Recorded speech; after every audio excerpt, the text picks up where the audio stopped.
C'était une inauguration particulièrement attendue. Le tronçon est du BIP entre Garges, Bonneuil et le raccordement à l'A1 et l'A104 est en service depuis décembre dernier. Il vient d'être officiellement ouvert par Arnaud Bazin et Valérie Pécresse, la présidente de la région Île-de-France, qui a financé la moitié de ce chantier. C'était très important pour moi de venir à cette inauguration du dernier tronçon du BIP Est, sachant que c'est un projet qui date, tenez-vous bien, des années 80 et qui avait été inscrit en 2000 au contrat de projet État-région. Donc en réalité, il a fallu quasiment 20 ans pour que le projet se concrétise. Mais surtout, c'est un des rares projets routiers qui avait été accepté par la région. D'envergure régionale, le boulevard intercommunal du Parisis irrigue les bassins d'emploi que sont les plateformes aéroportuaires de Roissy et du Bourget. Il sera emprunté par plus de 20 000 véhicules par jour dans chaque sens de circulation. D'une longueur de 2,5 km, ce tronçon s'inscrit dans un projet encore plus vaste.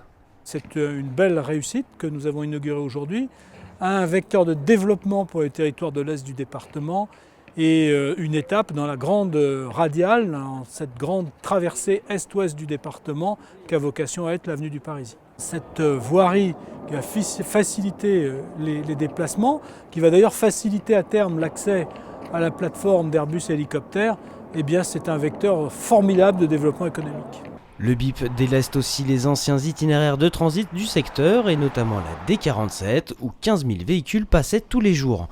Les habitants de Bonneuil et Garges vont ainsi retrouver un peu de quiétude.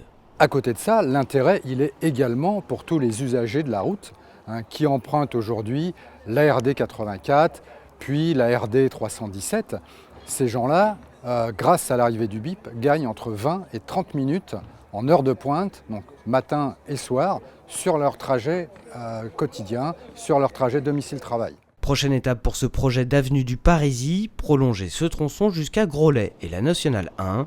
Une nouvelle phase qui devrait être lancée avant la fin de la mandature et qui pourrait être aussi financée par la région. Lors de son discours, Valérie Pécresse a annoncé que désormais la région pourrait investir dans des routes d'intérêt régional.